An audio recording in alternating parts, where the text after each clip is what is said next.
pada pembukaan pembelajaran, saya mengucapkan salam. Assalamualaikum warahmatullahi wabarakatuh. Kemudian menyapa anak-anak. Selamat pagi anak-anak. Kemudian menanyakan kabar. Apa kabar kalian semuanya? Semoga baik ya. Kemudian menyampaikan tentang anjuran protokol kesehatan. Tetap jaga kesehatan, rajin cuci tangan, dan selalu pakai masker ketika berada di luar rumah. Kemudian mereka menjawab, baik bu. Terus saya menanyakan, sudah siap belajar pagi hari ini? Kemudian saya mengajak anak-anak untuk berdoa. Untuk memulai pembelajaran pada pagi ini, alangkah baiknya kita awali dengan berdoa. Kemudian saya memimpinnya berdoa mulai.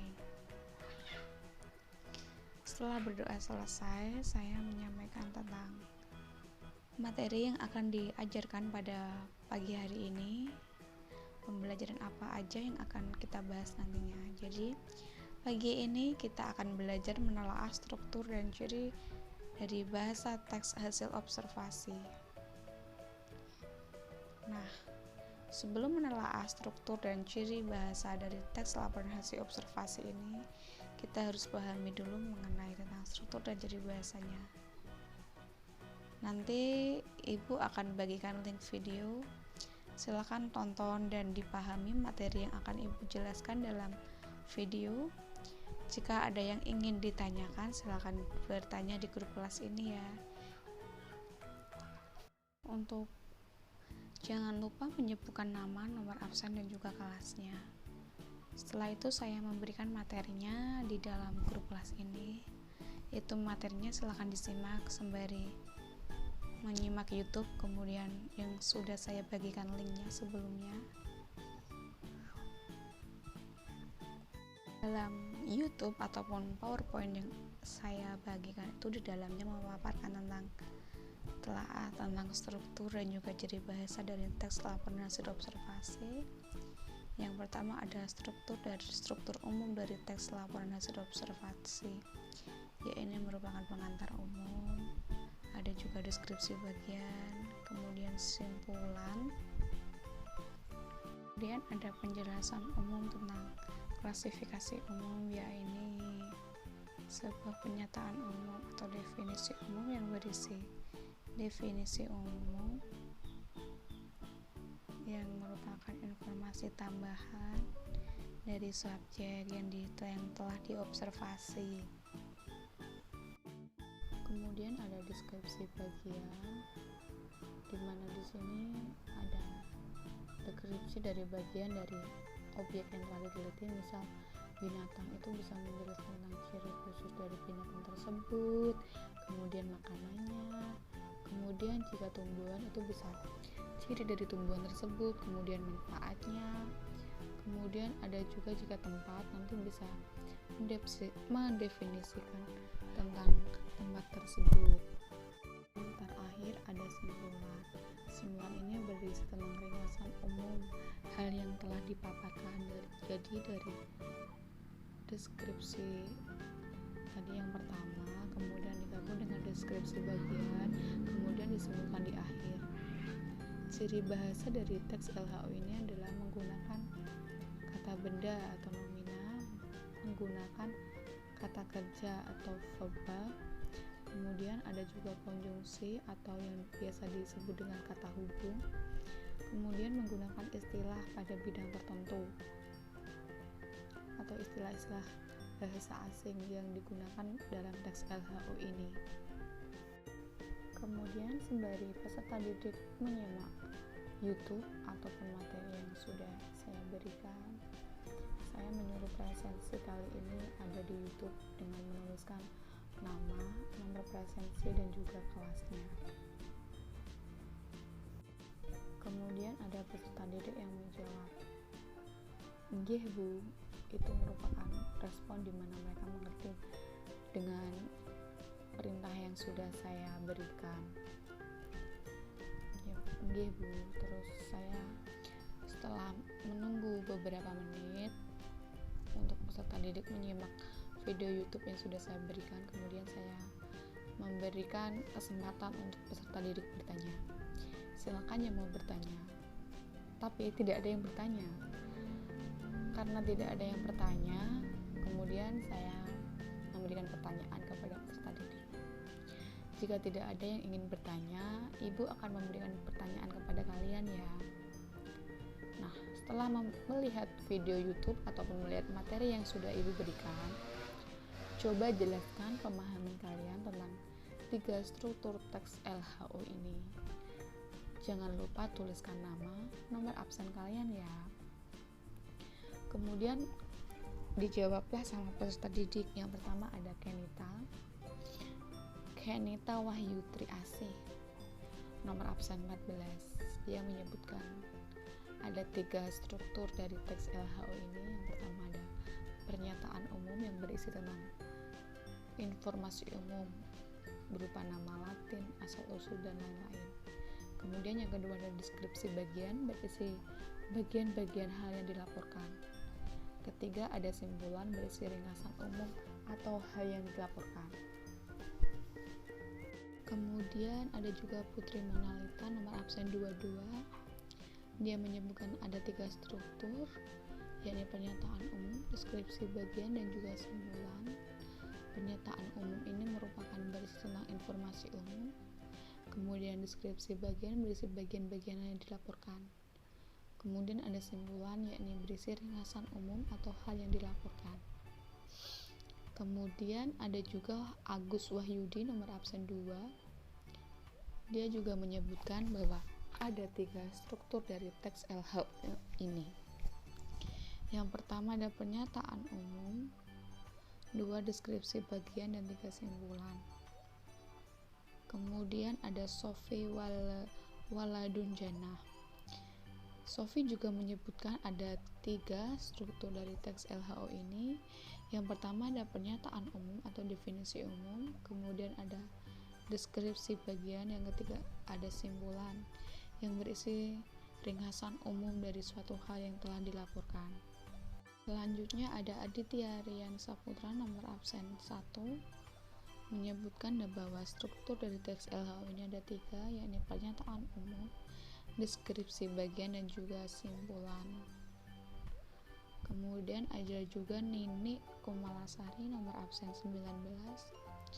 Dia menyebutkan bahwa struktur dari teks LHO ini ada 3, yakni pernyataan umum, deskripsi bagian, dan juga simpulan.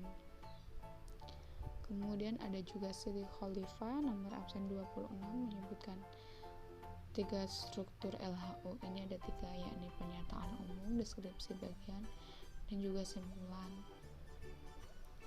Kemudian ada juga Ruzam Binabuana nomor absen 24 juga menyebutkan ada 3 bagian dari struktur teks LHO ini, yakni pernyataan umum, deskripsi bagian, dan juga simpulan.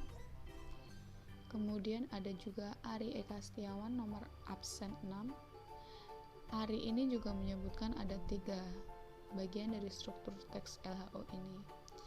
Yang pertama ada pernyataan umum, deskripsi bagian, dan juga simpulan. Melihat jawaban dari anak-anak, saya mengapresiasi jawaban dari mereka, yakni dengan jawaban kalian semuanya sudah benar.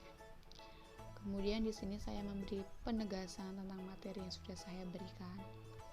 Kembali ibu tegaskan ya bahwa struktur teks LHO itu ada 3 bagian, dan ketiganya ini saling berkaitan satu sama lain. Jadi sifatnya wajib jika kalian ingin melakukan observasi. Berikut penjelasan mengenai 3 struktur teks LHO. Yang pertama ada pernyataan umum. Di pernyataan umum ini mengandung keterangan umum mengenai subjek yang dilaporkan. Pernyataan umum ini mengandung informasi umum, bisa nama Latin, kelas, asal-usul, ataupun informasi tambahan tentang hal yang dilaporkan. Kemudian yang kedua ada deskripsi bagian. Deskripsi bagian ini mengandung rincian hal-hal yang dilaporkan. Misal jika kita observasi tentang binatang, ini bisa berisi tentang ciri fisik, makanan, habitat, perilaku dari binatang tersebut. Kemudian jika kita observasi tentang tumbuhan, misal tumbuhan sesuatu, kita bisa menuliskan tentang ciri fisik. Kemudian selain ciri fisik juga bisa mengenai bunga ataupun buah ataupun perincian yang lain. Juga bisa manfaat dan juga nutrisi dari tumbuhan tersebut. Kemudian deskripsi bagian ini berisi tentang klasifikasi objek dari berbagai segi dan deskripsi manfaat suatu objek dan sifat-sifat khusus objek. Kemudian untuk simpulannya, yang terakhir ada simpulan struktur yang terakhir, yaitu mengandung ringkasan umum hal yang dilaporkan dari definisi umum dan juga deskripsi bagian disimpulkan di akhir, yakni di simpulan. Kemudian saya kembali bertanya kepada peserta didik, sampai di sini ada yang masih ingin ditanyakan? Namun di sini masih ada anak yang menjawab pertanyaan yang sudah saya berikan. Saya mengapresiasi dia karena walaupun terlambat, tapi dia tetap memberikan jawaban dari pertanyaan saya, yaitu Aniaya Nur Fadilah, nomor absen 4. Dia menyebutkan juga ada tiga bagian dari struktur teks LHO ini, yakni pernyataan umum, deskripsi bagian, dan juga simpulan. Kemudian saya memberi tugas. Untuk tugasnya di LKS halaman 74 ya, latihan 4.3. Yang dikerjakan hanya nomor 1 saja ya. Silakan dikerjakan di buku tulis, jangan lupa ditulis nama, kelas, dan nomor absen. Kemudian untuk waktunya biasanya saya memberikan 2 hari setelah pemberian tugas untuk memberikan waktu untuk mengerjakan peserta didik sampai dikumpulkan di waktu yang sudah ditentukan. Kemudian ada yang bertanya, kalau sudah Bu dikirim di mana? Terus saya menyampaikan boleh dikirim ke ibu, boleh juga di grup WhatsApp ini.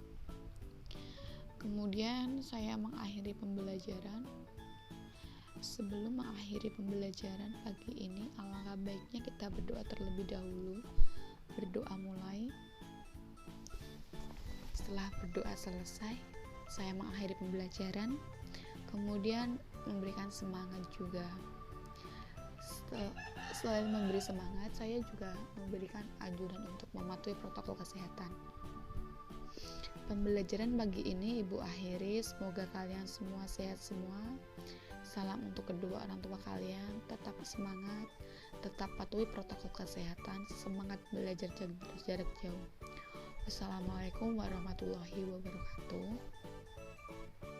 Dikarenakan banyak anak yang tidak memiliki kuota atau alasan yang lain, saya yang tidak bisa presensi di kolom komentar YouTube, saya memberi arahan untuk melakukan presensi manual di grup WhatsApp.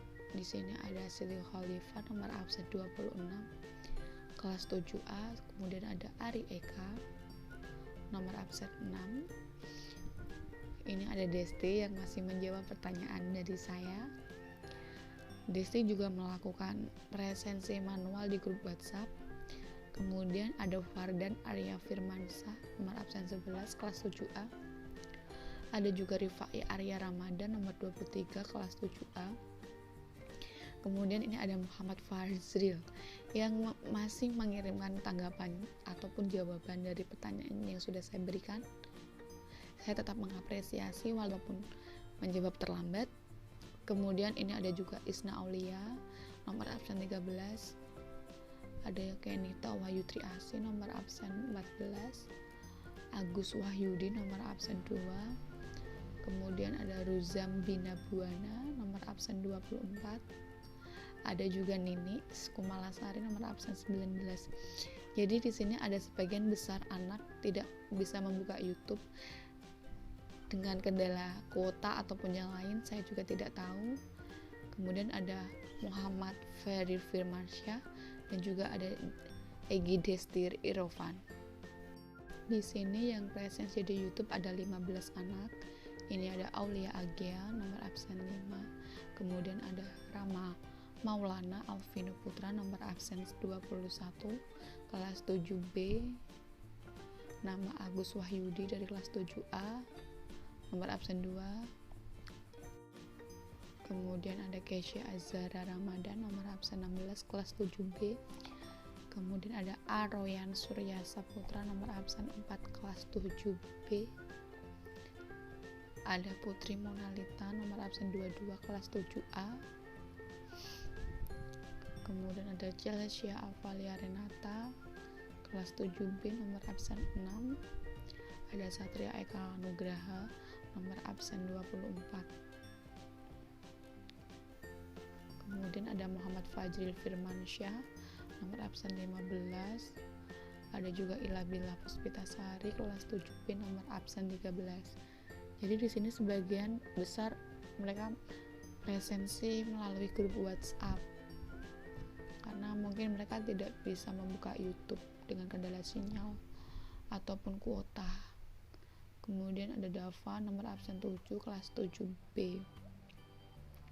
Ada Sofi Walidunjana kelas 7A nomor absen 25. Ada Sofiana Clarita nomor absen kelas 7B nih.